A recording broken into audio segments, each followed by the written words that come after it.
tengo una reflexión que suena como a película de Pedro Infante y Jorge Negrete, ¿no? Se llama Dos tipos de cuidado, ¿no? Entre paréntesis, no, la tormenta y la ballena, le puse, ¿no? Y quiero dar continuidad a la clase que Nabor dio el jueves. Mientras Nabor estaba hablando y dando su clase, a mí Dios me estaba también hablando y ministrando sobre algunos puntos importantes para mí. Y encontré esos dos puntos que yo dije, sí, sí, los tengo que compartir. Y hoy quiero dar Jonás 2, ¿no? Entonces, vamos a recordar algunos de los pasajes que vimos la semana pasada para entrar en materia. En Jonás 1.1 viene la introducción al libro de Jonás. Todos conocemos esta historia. Yo creo que es la más conocida de la Biblia. Bueno, entre Jonás y el arca de Noé, esas historias son creo las que conocen hasta los inconversos, hasta la gente que no conoce de Dios. Mande.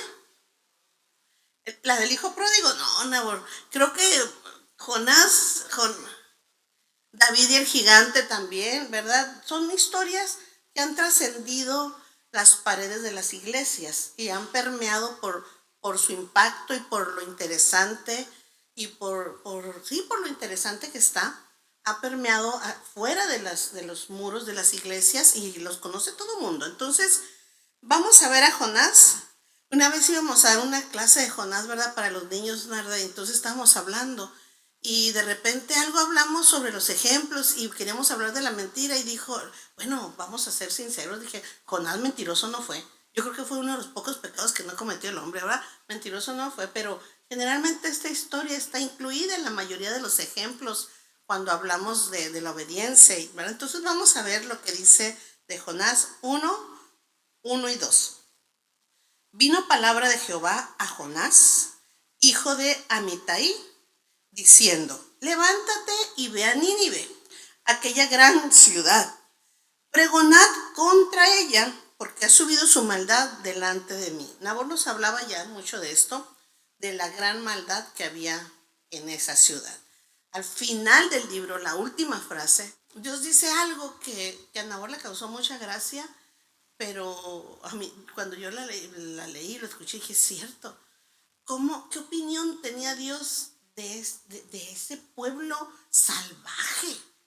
Era un pueblo salvaje. No sé si eran cultos en cuestión de conocimiento, de matemáticas, todo eso que las culturas antiguas eran buenos, pero si eran unos salvajes.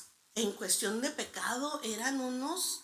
eh, yo creo que la canción de la Paquita del Barrio se les quedaba corta, animal rastrero, ponzoñoso, víboras, no sé, eran muy malos. Y Dios dice al final del libro, dice, ¿cómo no iba yo a tener compasión de este pueblo? Le dice Dios a Jonás, dándole una explicación de por qué Dios los había perdonado. Porque el punto principal de la historia del libro es que Jonás estaba enojado. Estaba enojado porque Dios es bueno.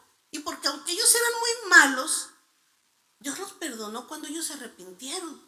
Y al final Dios les dice, espérate Jonás, entiende, ¿cómo no iba a tener yo compasión de este pueblo que no sabe distinguir su mano derecha de su mano izquierda? O sea, Dios le dijo, ubícate Jonás, no le exijas lo mismo que tú te exiges a ti mismo. Es un pueblo silvestre en cuestión de conocimiento, de moralidad. Crecieron como las verdolagas, sin una dirección en cuestión de lo que es correcto. Y Dios, que no es injusto, entendiendo todos los detalles, le da una oportunidad a este pueblo. Pero este es el final de la historia. El principio es que Dios manda a Jonás a predicarles y decirles, sí, yo sé que ustedes son muy pecadores, lo sé, pero también entiendo su trasfondo. Dios no es un Dios ciego, Dios es un Dios que ve y conoce de dónde salimos, quiénes fueron nuestros padres, cuál es nuestra cultura, qué problemas enfrentamos, aún aquellos que nuestros padres no saben. Dios sabe lo que hemos vivido y entiende de cómo respondemos humanamente, y Él entendía la, la, lo silvestre de este pueblo, lo ignorante en cuestión de moral. ¿Quién les iba a decir si no eran un pueblo de Dios? Y Dios ve la maldad, pero dice, quiero darles una oportunidad de que se arrepientan. Entiendo muchas cosas y no los quiero matar, no quiero destruirlos. Y le da y manda precisamente a nuestro querido Jonás para que les predique y les dices, diles que se arrepientan, que yo no quiero hacerles mal.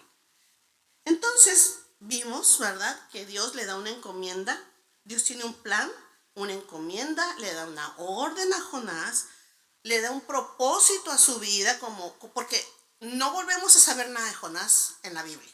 Esta era su gran obra, ¿cómo se le llama en las obras de teatro? Ópera prima en las óperas, ¿no? Su más grande logro. Esto era lo que iba a hacer. Ya no volvemos a escuchar de Jonás en ninguna parte de la Biblia. Entonces Dios le dice, ve, le da un propósito a la vida de Jonás, ¿verdad? Y le dice, ve a Nínive y diles que se arrepientan. Ve a predicarles el arrepentimiento de su maldad. Y si no, pues van a ser destruidos. Ya Nabor nos dijo la semana pasada que tenía que ir a Nínive para allá.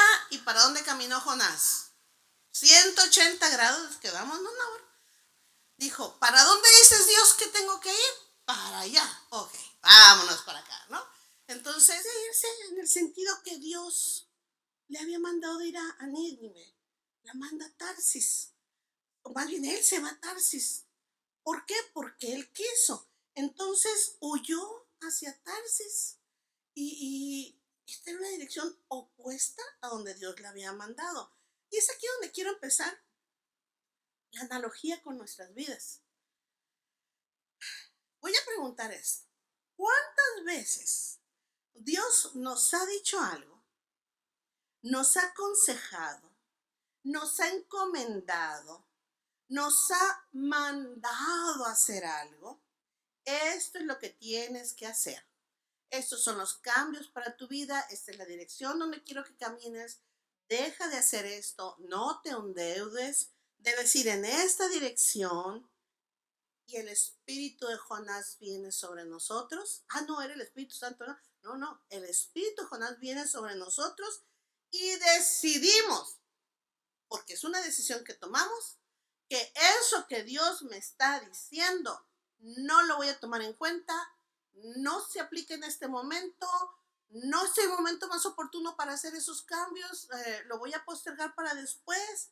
Y decidimos no hacerle caso a Dios. Decidimos que no le vamos a hacer caso a Dios en este momento. Señor, sí lo quiero hacer, sí es prudente, pero no en este momento. Estoy muy joven, no estoy en las condiciones ahorita, y caminamos entonces en el sentido opuesto a donde Dios nos manda. No voy a preguntar si nos ha pasado, porque de que nos ha pasado, nos ha pasado. No voy a preguntar si lo hemos hecho, porque sé que lo hemos hecho muchas veces. Por eso les estoy diciendo, ¿cuántas veces lo hemos hecho? ¿Sí? ¿Cuántas? Esto es muy común entre nosotros. No sé si usted tiene hijos, digo, si usted es joven y no tiene hijos, tal vez no lo entienda, pero a lo mejor usted lo ha vivido. ¿Cuántas veces hemos hecho algo que no está bien y sabemos que nos metimos en un problema y tenemos que resolverlo? Y cuando tenemos que resolverlo, en vez de asumir nuestra responsabilidad en el problema, en la situación, empezamos a excusarnos y a justificarnos de por qué no lo hice. O por qué, o sea, no queremos la culpa, pero la culpa nos habla de responsabilidad. La responsabilidad es un valor. ¿Quién quiere convivir con alguien que no es responsable, que no se hace responsable de sus actos?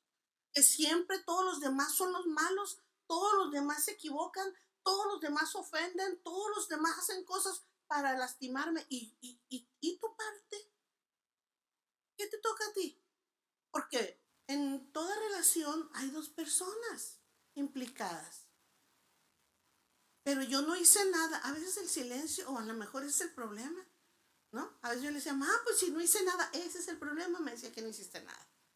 Ese es el problema, ¿sí? Entonces, es muy común entre los seres humanos que uno se defienda y uno diga, no fui yo, no tuve yo la culpa, porque no queremos sentirnos culpables, pero si no asumimos la responsabilidad de lo que a nosotros nos toca, ¿cuándo crecemos? ¿Cuándo vamos nosotros a crecer? Ya no como niños, sino como adultos responsables de mi vida. Ya dije usted los demás. Si no me puedo ser responsable de mi vida, ¿cómo me voy a ser responsable de los demás? Y la responsabilidad es un valor. Entonces, esta situación de excusarnos de por qué no voy a hacer lo que Dios me dice, lo que Dios me está requiriendo, pues es muy común. Ahora, Nabor, para mí, la frase cumbre de tu clase del jueves es esta. La voy a repetir porque es una frase que me robó el corazón. Dije, esto impactó, ¿no? Me impactó. Le voy a leer. Nabor hizo este comentario y quiero repetírselos porque quiero que lo tomen y que se queden con él. Dijo, el enemigo, o sea, Satanás, no tiene problema y hasta está contento con que asistas a la iglesia, leas la Biblia, que seas servidor y hasta que seas buena persona. Siempre y cuando no le entregues tu voluntad a Dios. Ay, cómo me dolió. Porque las iglesias, no voy a hablar de la nuestra, voy a hablar en general. Las iglesias está llena de gente que se sabe la Biblia y no ha cambiado su carácter, que va a la iglesia, que lee, que participa, que tiene un ministerio y hasta hacen actos de piedad y hasta hacen actos de misericordia y andan llevando despensas y ofrendas, pero nunca le han entregado su vida al Señor o no se le entrega. Esto es el punto importante de asistir a una iglesia. ¿Por qué hay tanta gente, como dicen los mundanos, hipócritas en las iglesias? Porque nunca le entregaron su corazón al Señor y su voluntad. Vienen como un acto religioso solamente. Voy a ir, voy a escuchar, voy a ver qué puedo hacer en mi vida, qué me conviene, qué no me conviene. Pero su voluntad nunca se la entregan al Señor. Y Dios lo que quiere de nosotros es nuestra voluntad. Este es lo verdaderamente importante de venir a la iglesia, de conocer a Dios, entregarle nuestra voluntad a Dios. Ahora, algunos de nosotros sí se lo entregamos y luego la agarramos. Señor, espérame, préstamela tantito. Déjame hacer mi voluntad un ratito y luego te la regreso. Y luego después, volvemos, Señor, aquí está, te entrego mi voluntad. Y luego después, bueno, más fácil, el domingo se la damos aquí y el lunes la retomamos y hacemos lo que queremos ¿verdad? En nuestra vida, en nuestro trabajo, en nuestra vida cotidiana. El enemigo lo sabe, ¿verdad? Entonces, yo quiero en esta noche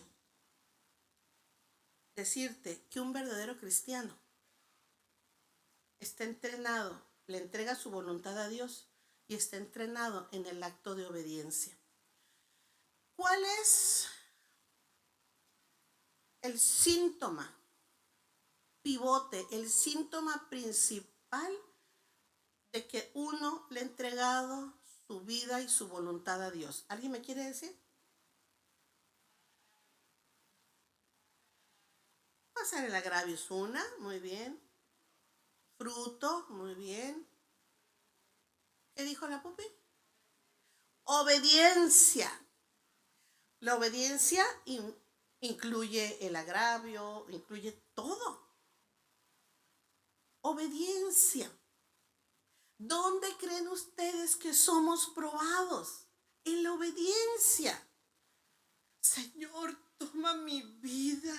Yo te quiero servir. Y Dios voltea y nos mira y dice, ¿sabes cuántos me han dicho eso? ¿Sabes cuántos me lo han dicho? En la historia de la humanidad. Y Dios dice, bueno, déjame ver si es cierto. Porque como buen maestro tenemos que hacer un examen, ¿verdad? Para ver si el alumno está calificado con eso. Entonces, cuando Dios dice, bueno, déjame probarte. ¿Por qué cree que Dios puso aquel árbol donde le dijo, no más de este árbol no? Probó la obediencia. Para eso estaba ahí, no estaba para otra cosa. Estaba para probar la obediencia. Entonces quiero leerles Filipenses 2, 5 al 8, que es uno de los pasajes así como más profundos, más intensos en cuestión de obediencia.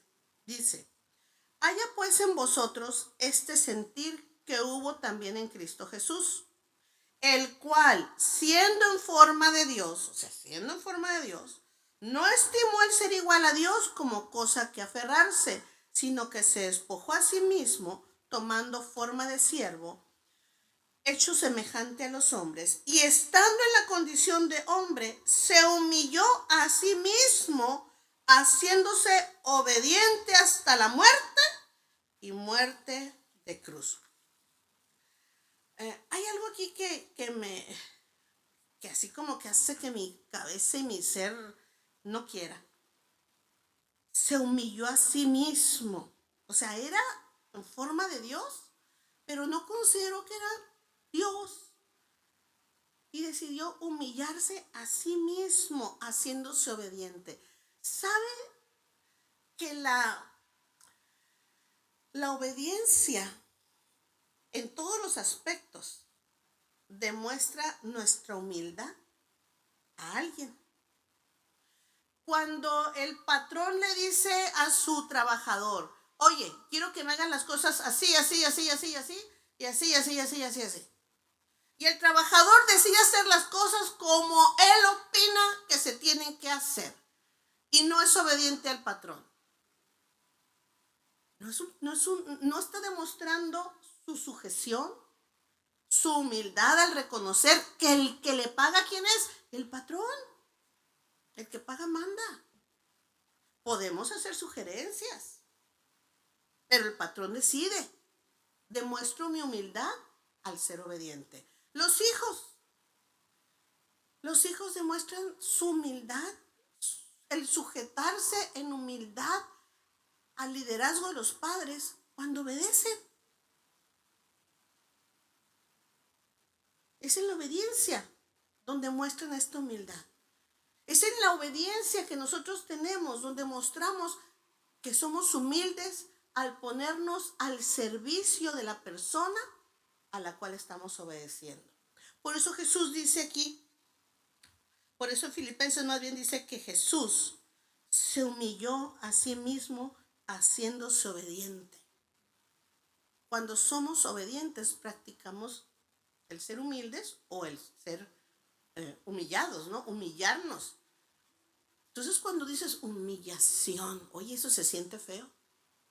A nadie nos gusta humillarnos. Y aquí empezamos entonces con lo grueso. No obedecemos porque no nos gusta humillarnos.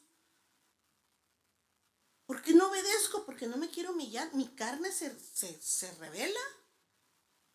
Se revela. Consideramos una humillación el hacer caso. Consideramos una humillación el hacerle caso a Dios. Porque estamos hablando de Dios. No nos gusta despojarnos de nuestra vanidad. Pero Señor, ¿por qué dices que no debo ponerme esa ropa? Si me veo bien bonita, se me ve bien suave las piernas, el cuerpo se me ve un cuerpazo como de la guitarra esa que tiene aquí. Si es lo mejor que tengo, ¿cómo no lo voy a enseñar? Consideramos una humillación las mujeres a veces el obedecer a Dios cuando Dios nos dice que seamos discretas. Y no quiero hablar de esto, porque esto es lo más superficial. Pero es un ejemplo nada más para que usted entienda que a veces consideramos que nos estamos, Dios, el obedecerle a Dios a veces nos hace sentirnos despojados de lo que es mío, de mi derecho a vestirme, de mi derecho a mi seguridad. Señor, pero ¿cómo me pides que te dé ofrenda, que te dé diezmos? Y no voy a hablar de diezmo. ¿Qué no sabes qué es lo que tengo para comer? Nos sentimos que nos despojan de nuestra seguridad, de lo que yo opino, porque como buenos cristianos que nuevas generaciones somos, quiero que me contesten algo. ¿Qué es lo que importa? ¿Lo que usted opina o lo que opina Dios? Dígame, contésteme. ¿Y por qué a veces nos comportamos como que si lo que nosotros, mi opinión es la que más importa? Porque no queremos despojarnos de este derecho que consideramos es mío, ¿sí?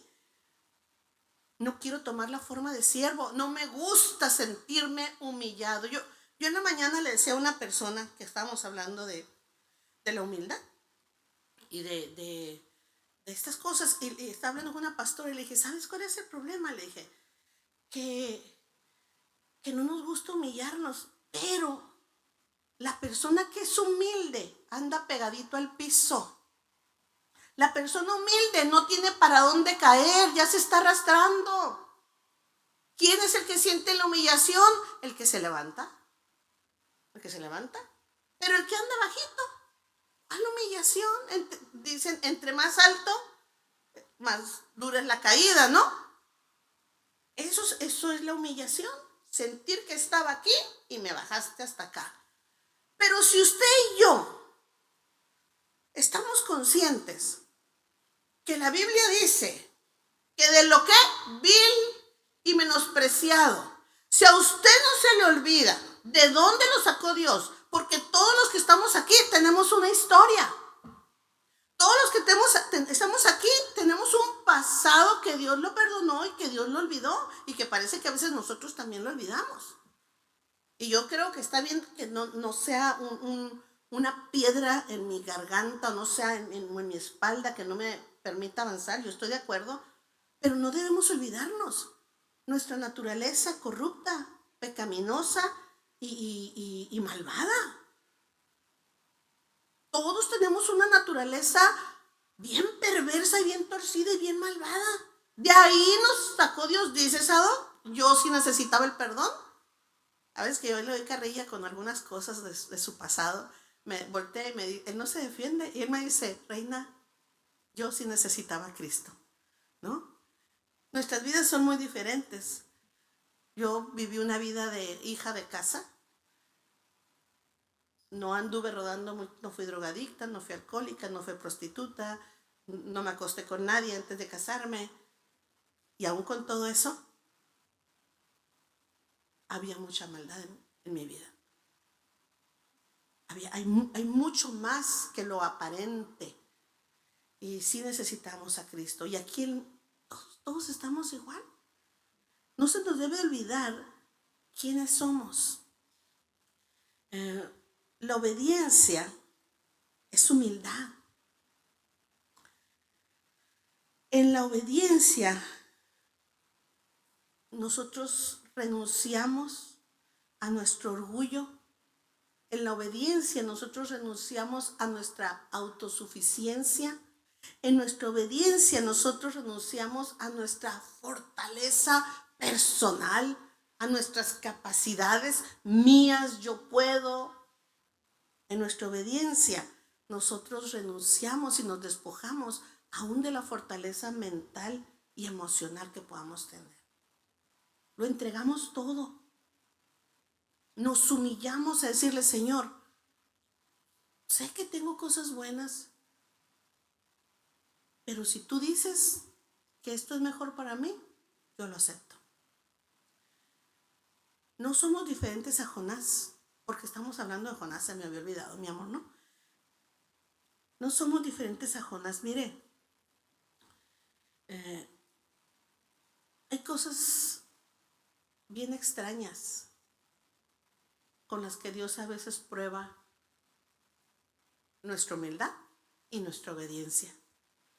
hay cosas bien extrañas con las que Dios a veces prueba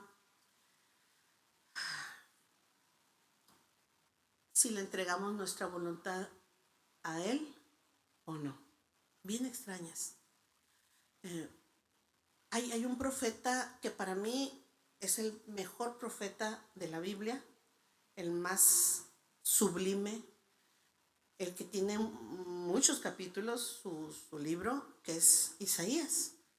Las profecías más bellas de Jesús vienen en Isaías, una de las más bellas, ¿no? Muchas. Las palabras más poderosas que en mi vida personal me han edificado vienen en Isaías. Promesas de parte de Dios. Y al pobre Isaías, a este gran profeta, honorable, digno, un día Dios le dijo: necesito que hagas algo. Que yo me imagino que cuando Isaías volteó y vio a Dios, cuando Dios le dijo, ¿qué? ¿Qué dices? ¿Qué tengo que hacer? Esto, Isaías. Creo que Isaías tenía una esposa que era profeta. Yo creo que fue y le preguntó: oye, mi vida, ¿estoy bien o estoy mal? Dios me está pidiendo esto. Y yo imagino a la esposa diciéndole: pues si Él te lo está diciendo, mi amor, hazlo. ¿Qué le mandó Dios a Isaías, vergonzoso Sado? Le fue y le dijo: vas a ir a profetizar con el trasero descubierto y vas a mostrar las sentaderas, ¿verdad? Para decirlo elegantemente. ¡Qué cosa! ¡Qué locura! No te estoy diciendo loco, señora, no, pero qué locura para nosotros que Dios nos mande o que Dios le mande al profeta a hacer esto. Hubo otro profeta, y hablo de profetas porque eran los grandes personajes del Antiguo Testamento, que Dios le mandó y le dijo: cásate con esta prostituta. Dios santo, Señor, no sabes quién soy yo. He sido honorable, he sido un hombre responsable, tengo buen testimonio. Y le dijo: necesito que hagas esto. Mi cabeza, mi cerebro no puede procesar esto. Los profetas eran los personajes más honorables, de los más honorables, ellos y los sacerdotes y los reyes del Antiguo Testamento, a los que Dios usaba. Y para nosotros, humanamente hablando, decimos: es que esto es demasiado humillante, vergonzoso. ¿Cómo me voy a casar con esa mujer? Iba a decir dudosa reputación, pero de dudoso no tiene nada, ¿eh? Ella estaba bien comprobada que era prostituta, eso de dudoso no tenía nada. Y les hago esta observación porque quiero regresar al punto de la voluntad. ¿Qué nos puede pedir Dios para comprobar que le hemos entregado nuestra voluntad? A algunos les va a decir: no te divorcies, quédate con tu esposo, con tu esposa. Pero Señor, no sabes lo que me hizo. Ahí es donde yo quiero que tú estés. A otros les dirá: deja ese hombre, deja esa mujer.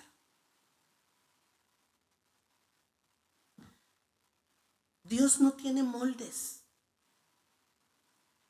Hay cosas que Dios nos va a pedir, pero aquí lo importante no es que te pida, es si estás dispuesto a hacer eso. Si tú y yo no estamos dispuestos a decir: Señor, voy a hacer lo que tú me pidas, entonces no le hemos entregado nuestra vida al Señor. Isaías tuvo que profetizar con el trasero descubierto. Oseas se casó con una prostituta que se le iba y venía, y Dios le dijo: haz esto.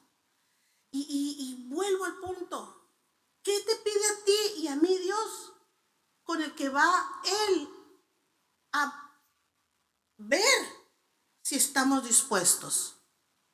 Cada uno es diferente. No somos diferentes a Jonás. A veces nos queremos ir en el sentido opuesto en el que Dios me dice. y me quiero ir en el otro sentido. Y aquí es donde continuamos con la historia de Jonás, ¿sí? Sabemos que Jonás se fue en el otro sentido, ya decidimos que no vamos a hacer la voluntad de Dios. No me gusta eso que me estás pidiendo, Señor, me vas a hacer quedar en vergüenza, es humillante eso que me estás pidiendo. No, porque eso fue lo que Jonás dijo. Ya sabía yo que les iba a predicar y que de todas maneras no los ibas a matar. ¿Cómo quedé yo? A ver, ¿cómo quedé yo? No me faltó que le dijera, ¿verdad? Entonces, él se sube a un barco. Y aquí donde cantamos, y se marchó, ya su... bueno. Vamos a continuar con la historia. Se hizo a la mar, ¿no? Se subió al barco y se hizo a la mar. Y él creía que podía hacer su voluntad. Claro que sí, señores. Podemos hacer nuestra voluntad. Hay algo que se llama libre albedrío. Estaba en todo su derecho de no hacer lo que Dios le había pedido. Todos estamos en nuestro derecho de hacer lo que Dios, de no hacer lo que Dios nos pida. Usted tiene el derecho de vivir como usted quiera, de hacer lo que usted quiera, y usted está en su derecho de no escucharle sugerencias de parte de Dios. Está en todo su derecho y en toda su libertad. Quiero que veamos cómo lo hizo Jonás. Pero Jehová, ay caray, ¿cómo está este? ¿Estás seguro que esto es bueno? Vamos a leerlo. Pero Jehová hizo levantar un gran viento en el mar, y hubo en el mar una tempestad tan grande que se pensó que se partiría la nave. Y los marineros tuvieron miedo y cada uno clamaba a su Dios. Y echaron al mar los enseres que había en la nave para descargarlas de ellos. Pero Jonás había bajado al interior de la nave y se había echado a dormir. Me voy a brincar al 7. Y dijeron cada uno a su compañero: venid y echemos suerte, porque no se calmaba la tempestad, para que sepamos por causa de quién ha venido este mal. Y echaron suertes, y la suerte cayó sobre Jonás. Quiero hacer notar algo en este momento. Volvemos al punto. Sabemos que todos tenemos libre albedrío. Dios nos dio esa libertad, ¿verdad? ¿Estamos de acuerdo? Bueno. Usted tiene la libertad de hacer lo que usted quiera con su vida, su libertad de vivir y hacer su voluntad. Pero le tengo una noticia. Dios también tiene su libertad de hacer en esta vida y en la venidera lo que Él quiera. ¿O qué? ¿Pensaban que nomás nosotros teníamos libre albedrío? ¿Usted creía que nomás usted y yo podemos hacer lo que queramos con nuestra vida? No, Dios también lo puede hacer. Entonces, Dios le dice a Jonás: Jonás, ve. Y Jonás dice: no, no voy. No vayas pues, le dice Dios. Y Dios lo dejó. Lo curioso es que Dios lo dejó. Que caminara, que se subiera al barco y que se fuera a la mar. Y dijo Dios: no vayas pues, pero te voy a mandar una tormentita. Ahí nomás, ¿no? Yo controlo el clima, dice Dios. Trépate al barco. No es lo mismo una tormenta en tierra que en el mar, ¿sí? Y Dios, así tranquilamente: ve, Jonás, ve pues, vete para allá. Está bien. Y esperó Dios a que estuviera en el barco. Esperó Dios a que se adentraran a lo profundo, no en la orillita. Dios es paciente. Y Dios dijo: está bien. No vayas pues a hacer lo que te estoy mandando. No hagas los cambios. Sé dueño de tu vida. Haz lo que tú quieras con tu vida. Tienes razón, Jonás, es tu libre albedrío. Pero también el mío, mi libertad es que te puedo mandar una tormentita. Dice Dios: yo controlo el clima. Y yo quiero agregar aquí: Dios controla el clima. Dios controla la salud. Dios controla la vida. Dios controla la muerte. Dios controla las finanzas. Dios controla las riquezas y se las da a quien Él quiere. Dios controla la pobreza. Dios controla la fertilidad del ser humano y la infertilidad. Es más, Dios controla hasta la suerte. Hasta la suerte controla Dios. ¿A dónde quiero llegar con esto?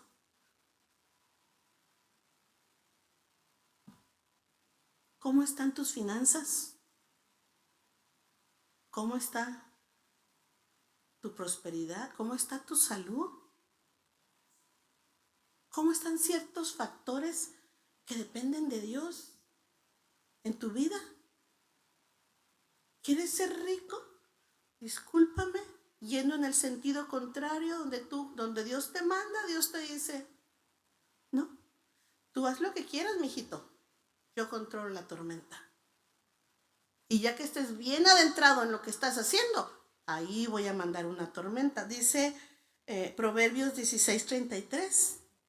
La suerte se echa en el regazo. Aún la suerte la controla Dios. Pastor, es blasfemia. No, señores, no es blasfemia. Aún la suerte, Dios decide sobre la suerte. La suerte se echa en el regazo, mas de Jehová es la decisión de ella. Usted tiene su libertad y Dios tiene la suya. Dios tiene la suya. Él es el dueño de todo. Y quiero en esta noche yo decirle, muchas de las tormentas que enfrentamos en la vida son el resultado de Dios estorbándonos a usted y a mí. Sé que en algunos problemas nos metemos nosotros. Sé que otros hay gente perversa que nos quiere meter zancadilla. Pero muchas de las tormentas en nuestras vidas, ¿sí?, son el resultado de Dios haciendo lo que le hizo a Jonás, diciéndole, está bien, diciéndonos, está bien, vete. Pero allá, cuando estés en cierto punto, ahí voy a mandar la tormenta. Y esa tormenta Dios nos las manda para pararnos, para detenernos de esa huida en el sentido contrario, esa huida que damos de sus caminos. Hay tormentas que Dios nos manda para que usted y yo volvamos y retomemos el camino de Dios. Es la tormenta que Dios envía para detenerte. La tormenta no llevaba el objetivo de matar a Jonás. Dios no quería matar a Jonás. Dios quería pararlo. Me dijiste que para allá, me voy para allá. Y hubo un momento en que Dios paró. No es el primer profeta al que Dios para. Y digo profeta porque si este es profeta y escuchas directamente la voz de Dios, ¿qué nos queda a nosotros, pobres mortales? Dios para. Y para él todos somos iguales. Profetas, apóstoles, pastores, congregantes.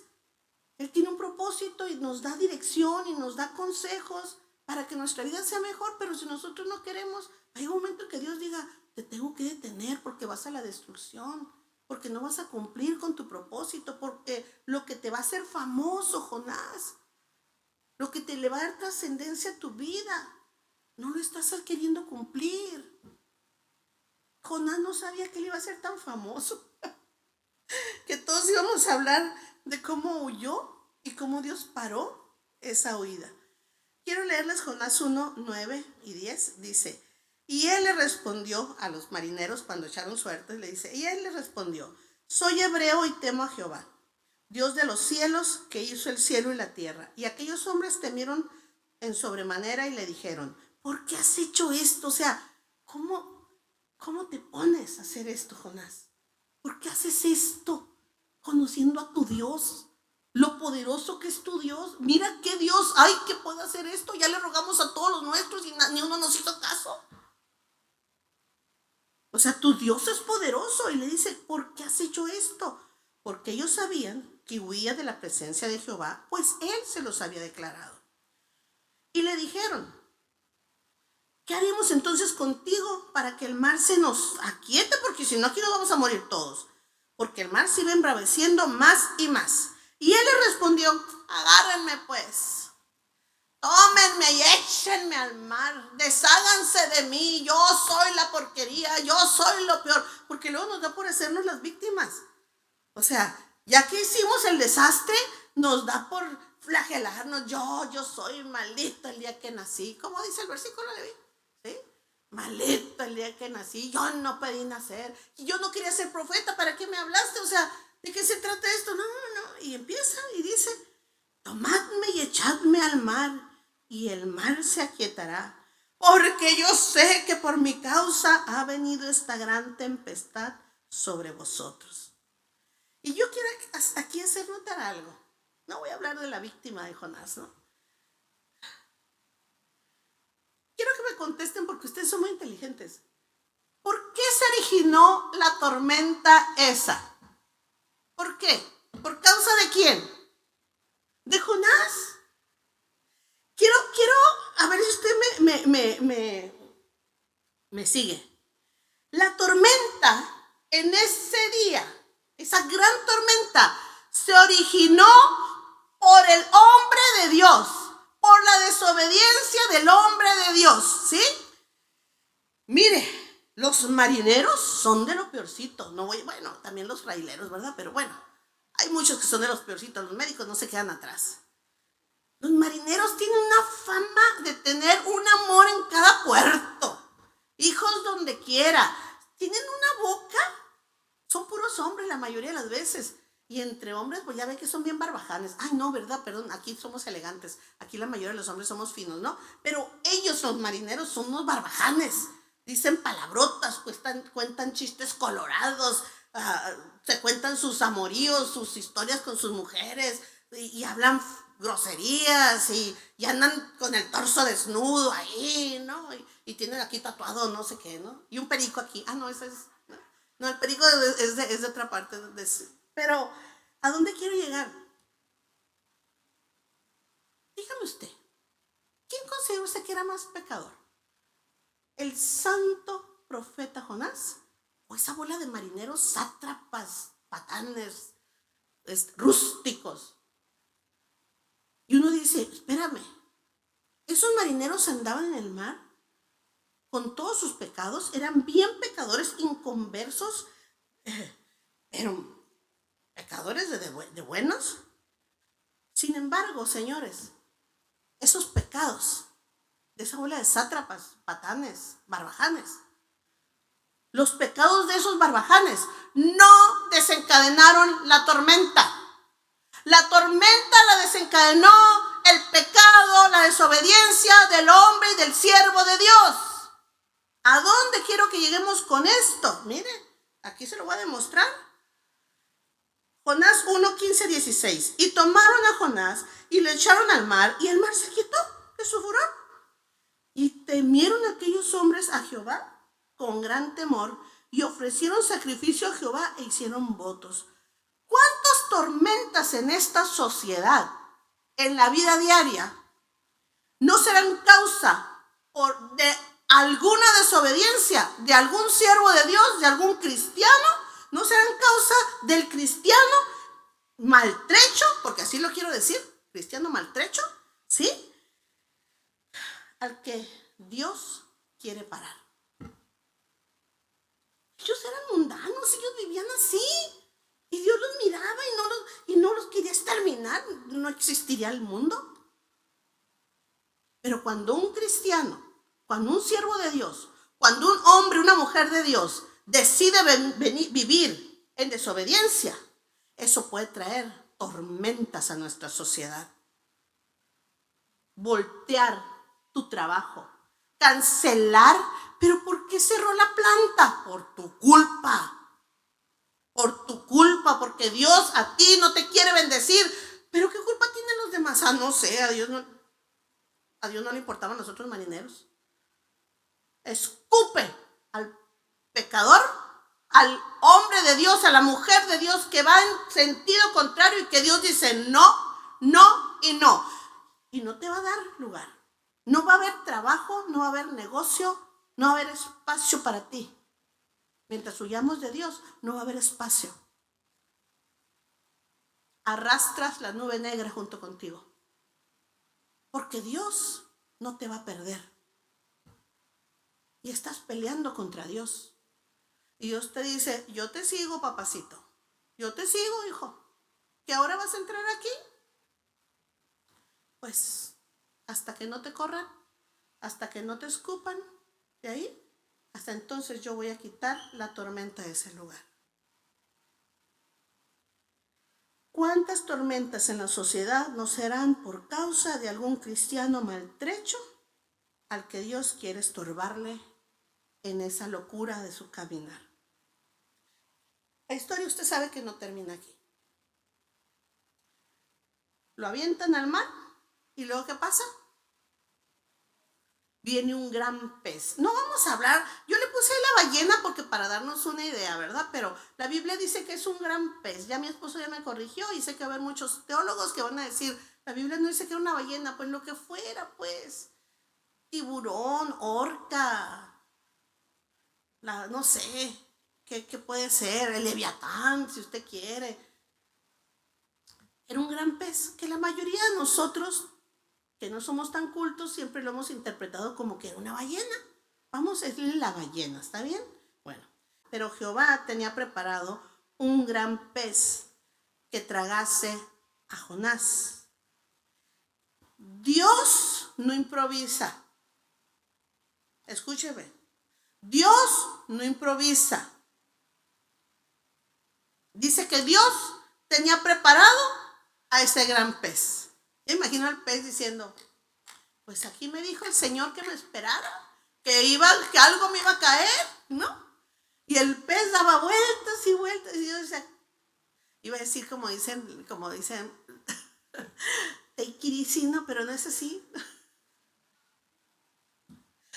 Ay, no. Entonces dice, pero Jehová tenía preparado un gran pez que tragase a Jonás, y estuvo Jonás en el vientre del pez 3 días y 3 noches. Hay dos elementos que quiero que observen en esta historia. Uno, la tormenta. La tormenta, ya hablamos mucho de eso. La tormenta, ¿para qué es la tormenta? Para frenar, para detener, ¿sí? Para pararte de esa desobediencia en la que tú estás, de tu huida, de que voy para qué lado. No, la tormenta te para y te dice, detente, y te avientan. Pero hay otro elemento, que es el gran pez o la ballena. La ballena, el gran pez, cuando te traga, te hace volver a tu inicio, te regresa. La ballena te da la oportunidad de volver a empezar. Mire, la ballena, el gran pez no se lo trajo el mismo día. Yo me pregunto, ¿qué necesidad había de que fueran 3 días? Sé que es simbólico, sé que representa los 3 días que Jesús estuvo muerto. Dice la señal de Jonás, ¿no? Pero podría haber sido un día. ¿Cuánto cree usted que la ballena va a tardar en llegar? A lo mejor sí tardaba 3 días, amor. No sé qué tanto se ven adentrado. A lo mejor fue lo que tardó la ballena en llegar a tierra, ¿verdad? Pero 3 días pasó este hombre en medio de jugos gástricos. Ahora yo me imaginé esta ballenota. Ahí podía hasta caminar, como cuando la historia de Pinocho, ¿no? Que están en un barco, ¿no? Ahí podía hasta una lamparita. Pero si no era un gran pez tan grande, y si era un tiburonzote donde nomás cabía y estaba ahí todo como muerto, en medio de los jugos gástricos, de una oscuridad, de un hedor. O sea, yo digo que sí se murió.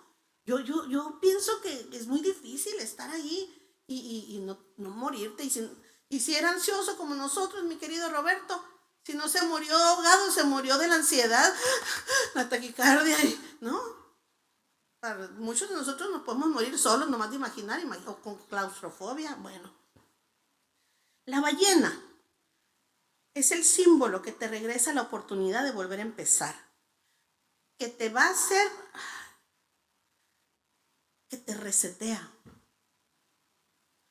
que te va a hacer que regreses a la obediencia al mandamiento. La ballena es esa situación, esa situación en la que te hace clamar y en la que te rindes. No necesariamente te cambia, pero sí te hace rendirte. Muchos de nosotros nos hemos enfrentado tormentas, pero no nos hemos rendido.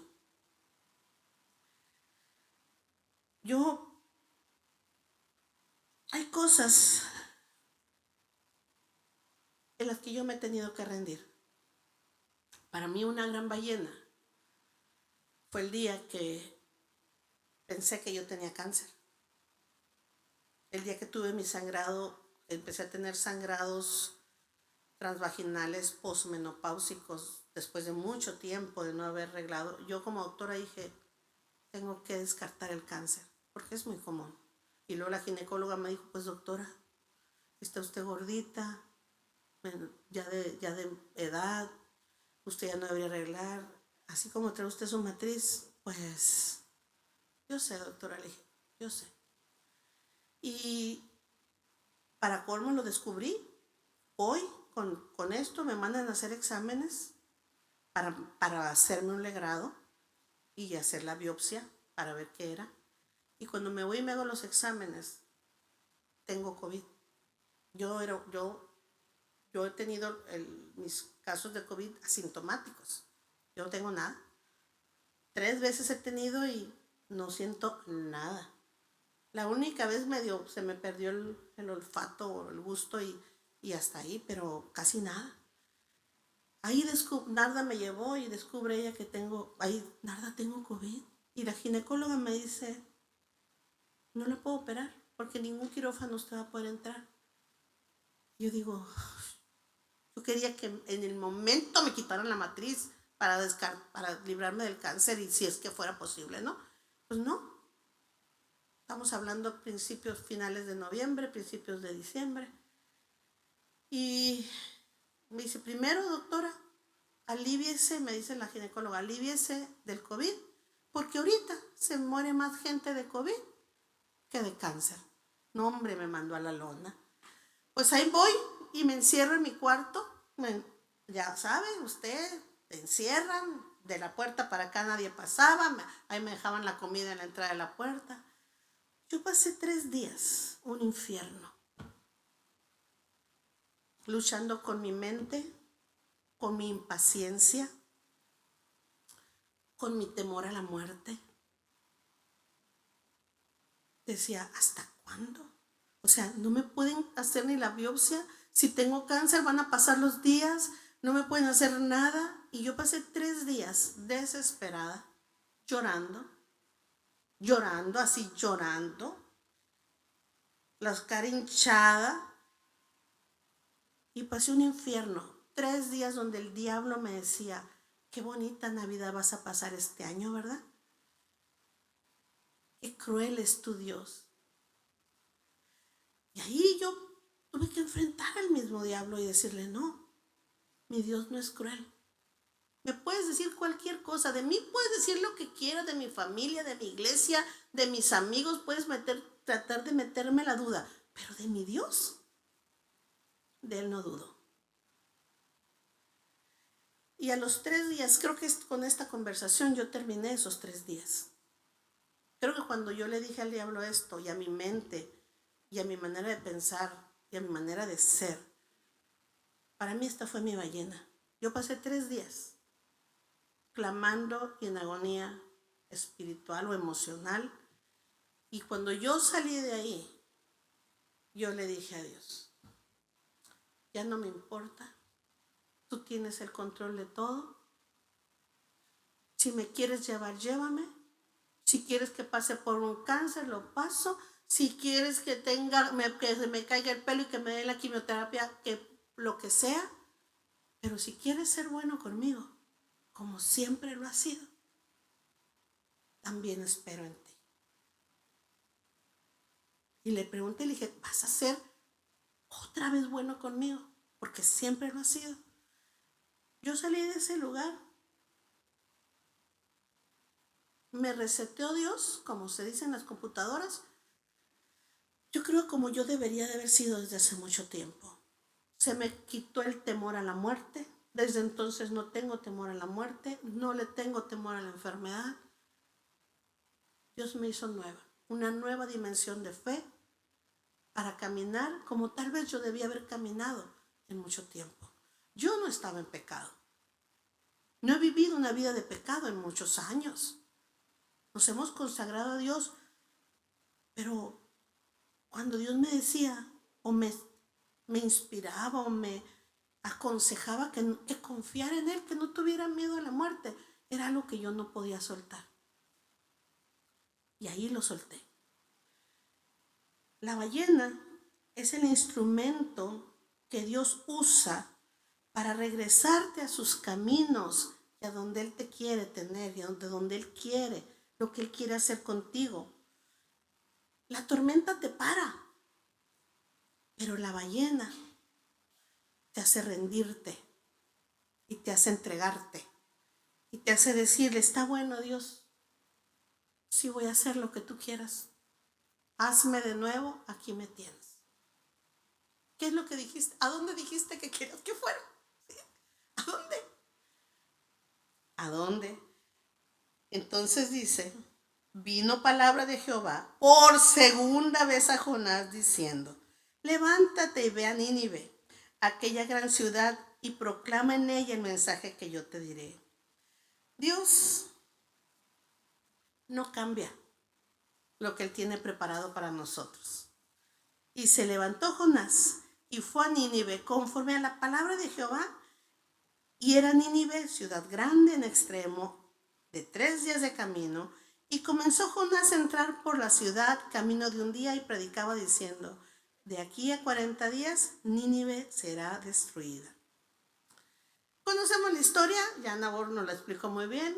Ellos se arrepienten, ayunan, claman a Dios y Dios no tiene que destruir esa gran ciudad porque ellos mostraron humildad y arrepentimiento. Para mí esta historia es muy importante porque tú dirás, ¿y es la única pastora? No, ustedes conocen la historia también de Saulo, de Pablo, un hombre recio, implacable, celoso del judaísmo, asesino, perseguidor de la iglesia, implacable, intemperante, ¿sí? Arrogante. Así era Pablo. Pero Dios tenía un plan para él. Dios sí lo había escogido. Él se equivocó de forma, de cómo, pero Dios lo había escogido. Él tenía un propósito para él y lo iba a cumplir. Quiero recordarles nomás este pasaje. Saulo consentía en la muerte de Esteban, en su muerte. En aquel día hubo una gran persecución contra la iglesia que estaba en Jerusalén. Todos fueron esparcidos por las tierras de Judea, de Samaria, salvo los apóstoles, y hombres piadosos llevaron a enterrar a Esteban e hicieron gran llanto sobre él, porque él consintió en esto. Y Saulo asolaba la iglesia y entrando casa por casa arrastraba a hombres y mujeres y los entregaba en la cárcel. Hechos 9, 1 y 2 dice, Saulo respirando aún amenazas y muerte contra los discípulos del Señor, vino al sumo sacerdote y le pidió cartas para las sinagogas de Damasco, a fin de que si se hallase algunos hombres o mujeres de esos del camino, que eran los cristianos, los trajese presos a Jerusalén. Viene la tormenta para Pablo, camino a Damasco, se le presenta al Señor y le dice, mas yendo por el camino, aconteció que él al llegar cerca de Damasco, repentinamente le rodeó un resplandor de luz del cielo, ¿sí? Y cayendo en tierra Pablo, oyó una voz que le decía, Saulo, Saulo, Saulo, te estás equivocando, casi, imagínense que Dios diga, Saulo, Saulo. Si te hice un llamado, si eres un hombre de Dios, si tienes que ser celoso, pero me estás persiguiendo, estás yendo en sentido contrario, estás peleando contra mí. Saulo, Saulo, te estás equivocando. Saulo, Saulo, ¿por qué me persigues? Sabemos la historia. Pablo tiene un encuentro con Jesús. Y él le dijo, ¿quién eres? No sabe quién está hablando. ¿Quién eres, Señor? Y le dijo, yo soy Jesús a quien tú persigues. O sea, yo soy Jesús a quien estás persiguiendo. Te estás equivocando, Pablo. Dice, dura cosa te es de dar de coces contra el aguijón. Esta frase, dura cosa te es de dar de cosas contra el aguijón. Hay muchos de nosotros que no lo entendemos. No lo entendemos, ¿sí? No puedes pelear contra Dios. No puedes.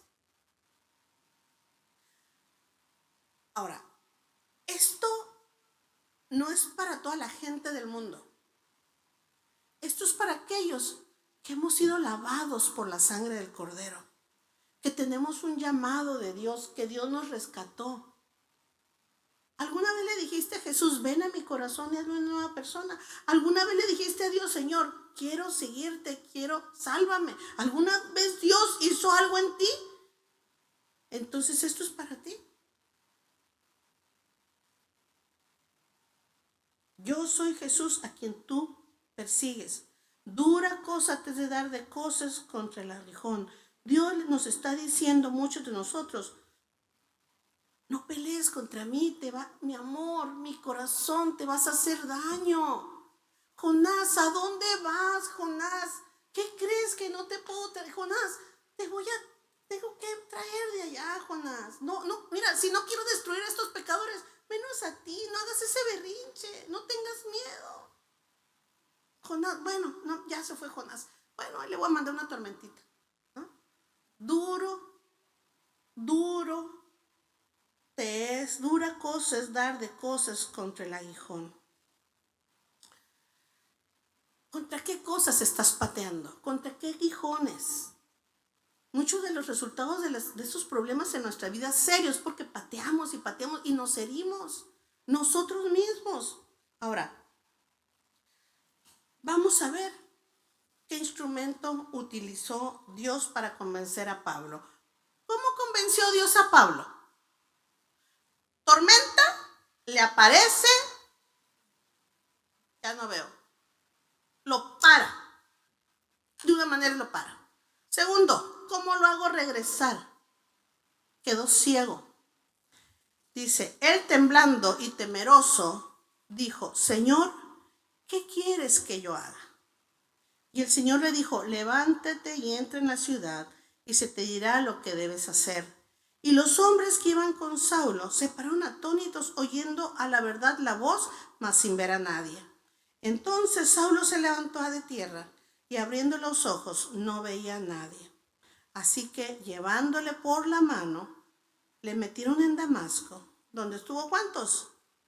3 días, sin ver, no comió ni bebió. ¿Qué es lo que Dios está utilizando en nuestras vidas para pararnos?